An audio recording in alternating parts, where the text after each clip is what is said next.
Salam dan salam sejahtera. Dan kita rakyat Malaysia ni perlu tahu satu perkara tahu. Kenapa Perikatan Nasional pimpinan Tan Sri Midi Yassin begitu aktif menyerang kerajaan pimpinan yang amat berhormat Datuk Seri Anwar Ibrahim. Dalam sentimen yang mereka mainkan iaitu kaum dan agama. Mereka tahu itulah jalan terakhir mereka untuk menyerang barisan kepimpinan Datuk Seri Anwar Ibrahim. Kita lihat apa yang telah berlaku, yang mana kenyataan dikeluarkan oleh Tan Sri Syed Mokhtar, yang mana rakyat luar sana boleh lihat keakraban, yang mana sebagaikan adik dengan abang, dan kita tengok mereka begitu mesra. So di sini membuatkan Tan Sri Midi Yassin amat gentar dan sudah pun merasakan bahawa hampir sudah kaki sebelah dia masuk dalam penjara. Kenapa saya kata seperti itu? Kerana kes yang melibat bagaimana duit daripada Yayasan Al-Bukhari boleh masuk dalam akaun Parti Bersatu. Jadi hari ini, kalau beliau kata Tan Sri Syed Mokhtar menderma duit itu kepada beliau untuk tujuan politik, maka hari ini kita lihat keakraban yang berlaku pada Syed Mokhtar dengan Datuk Seri Anwar Ibrahim itu sudah terjelas. Dan kenapa tiba-tiba Datuk Seri Anwar Ibrahim menjadi Perdana Menteri dan Tan Sri Syed Mokhtar sanggup untuk membantu petani miskin tetapi tidak memasukkan duit ke dalam akaun parti PKR. Ini dia beza yang kita lihat hari ini, yang mana menyebabkan Tan Sri Midi Yassin benar-benar takut, dan juga kepimpinan yang ada dalam Perikatan Nasional kerana sama-sama dah merasa duit itu. Begitu juga dengan PAS. PAS juga mendapat. Jadi PAS ini, kalau kita lihat kenyataan-kenyataan mereka, dana-dana politik mereka melibatkan duit yang seperti inilah, maka mereka takut. Dan apa yang kita lihat di sini, rupa-rupanya Tan Sri Midi Yassin sekarang ni sudah kantoi. Kenapa saya kata dia kantoi? Dia cuba berbohong dengan rakyat, mengatakan bahawa duit yang masuk dalam akaun dia melalui Yayasan Al-Bukhari, kepunyaan Tan Sri Syed Mokhtar, konon-kononnya atas dasar menyokong parti itu, ternyata boleh kita katakan bohong. Kerana hari ini Tan Sri Syed Mokhtar begitu akrab dengan Datuk Seri Anwar Ibrahim. Sebab itu kes yang berlaku di Kedah, apabila satu projek yang Tan Sri Syed Mokhtar tidak nak join bersama dengan Menteri Besar Kedah, Datuk Seri Anwar Ibrahim ditelepon oleh Tan Sri Syed Mokhtar, yang mana kenyataan ini diperakui oleh Datuk Seri Anwar Ibrahim di dalam parlimen. Jadi jelas mereka-mereka ini memutarbelitkan fakta yang akhirnya cuba menyalah kerajaan yang ada hari ini. Konon-kononnya rakyat susah, konon-kononnya orang Melayu hilang keistimewaan dan sebagainya, serta agama Islam. Padahal benda-benda ini semuanya termaktub dalam perlembagaan. Kenapa nak dimainkan? Jadi itu saja jalan terakhirnya untuk mereka nak lepaskan diri. Tan Sri Midi Yassin sekarang ni dah kantoi habis tu.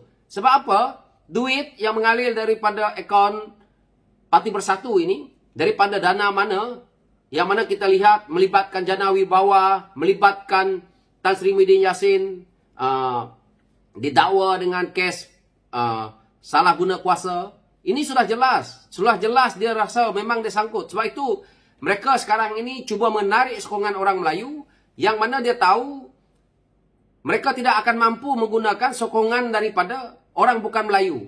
Dan parti mereka ini pula adalah parti yang melibatkan kaum dan agama. Maka jalan terakhirnya itu saja.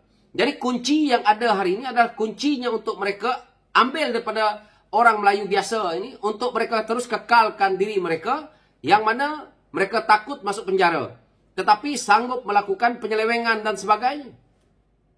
Jadi ini bukan kes terpilih ya. Ini adalah kes kantoi, yang mana mereka tidak berharap Datuk Seri Anwar Ibrahim menjadi Perdana Menteri. Mereka memikirkan bahawa mereka akan boleh mentadbir negara, tetapi mereka dah silap kerana RUU Anti Lompat Parti telah pun diluluskan.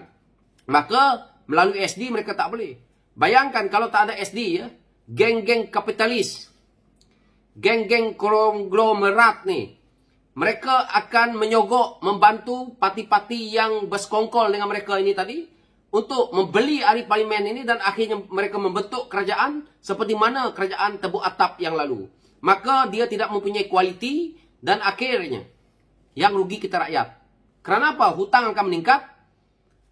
Mereka-mereka yang kaya ni, kroni-kroni yang lain ni tadi, bermewah-mewah, tetapi hutang negara terus saja, dan rakyat terus menderita dengan ekonomi yang tidak stabil, dengan politiknya pun hancur berkecai-kecai. Dan ini yang kita terima hari ini.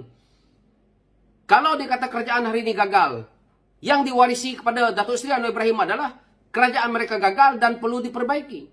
Bukan kegagalan ini dibuat oleh Datuk Seri Anwar Ibrahim.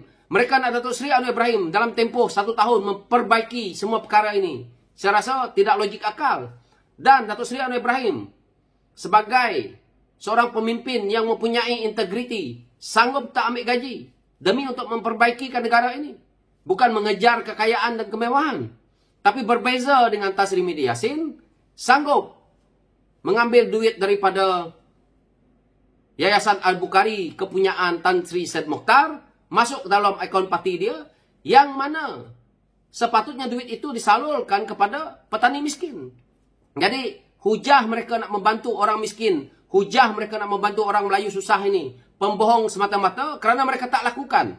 Kalau betul Perikatan Nasional nak melakukan untuk membasmikan, untuk mengurangkan kemiskinan yang ada di negara ni, projek Jana Wibawa yang mana tidak sampai kepada orang Sabah dan Sarawak. Saya tak tahu projek Jana Wibawa ni hari ni apa sebenarnya hala tuju dia untuk membantu Melayu dan Bumi Putra ni. Jadi projek-projek ini pergi ke kroni, pergi ke anak-anak. Tapi dinafikan oleh Tan Sri Muhyiddin Yassin. Saya harap perkara ini cepat diuruskan, cepat dakwa mereka sumbat dalam penjara. Biar semakin hari semakin kurang pemimpin-pemimpin terdahulu yang mana melibatkan tuntun Tan Sri seperti mana yang dikatakan oleh Datuk Seri Anwar Ibrahim. Jika selagi boleh kita korek file mereka, sumbat mereka ni semua sekali. Mereka ini bukan saja menyusahkan orang Melayu, tetapi menyusahkan orang Bumi Putra, yang mana saham-saham orang Melayu, tanah-tanah orang Melayu, tanah-tanah Bumi Putra, semua tergadai disebabkan oleh mereka ini. Demi kepentingan mereka. Sudahlah mereka gadai jual tanah, jual harta negara ini, curi duit rakyat. Mereka pergi ambil duit ni pula, pergi letak luar negara. Patutnya orang-orang seperti ini penjaranya semua hidup. Kerana mereka inilah menderhaka dengan negaranya sendiri. Mereka bukannya pejuang dalam negara ni. Pingat-pingat mereka patut ditarik semua. Rakyat menderita. Rakyat yang susah. Gaji rakyat tak pernah naik. Tapi gaji menteri, gaji pemimpin mereka sewaktu mereka dalam kerajaan, sampai kabinet sebesar-besarnya, tapi tidak berfungsi. Pemimpin PAS, sampai presidennya dibagi jawatan, sampai tak boleh buat kerja, bagi di jawatan untuk tahas taraf menteri, yang tidak menguntungkan rakyat sama sekali. Tetapi rakyat disuruh keluar kena beli SP, duit sendiri. Itu yang nak dibanggakan oleh Tan Sri Muhyiddin Yassin. Ini yang nak dibanggakan oleh pemimpin PAS. PAS hari ini, mereka seolah-olah dah parti kaya. Mana ada PAS lagi mengutip Tin Milo? Dari mana PAS dapat duit? Kenapa apabila PAS duduk dalam kerajaan, baru PAS boleh senang? PAS sekarang ni meroyan disebabkan kemewahan yang mereka dah ada dulu, dan akhirnya hari ini ditarik balik. Mereka dah buat hutang banyak, tambah bini banyak, tambah kereta besar, tambah kereta baru, tambah rumah 2, 3, beli banglo dan sebagainya, beli tanah dan sebagainya. Akhirnya, hutang keliling pinggang, mereka tak jadi kerajaan, maka hujah-hujah mereka bermain dengan sentimen kaum dan agama. Demi untuk menumbangkan kerajaan yang ada. Jika kerajaan ini tumbang, mereka untung, rakyat sengsara. So, saya tak nak ulas panjang-panjang, itulah dia. Tan Sri Muhyiddin Yassin kali ni kantoi, memang dia punya kaki dah sebelah 50 sebelah dalam, 50 sebelah luar, entah-entah yang sebelah luar sekarang ni dah tinggal 30 je.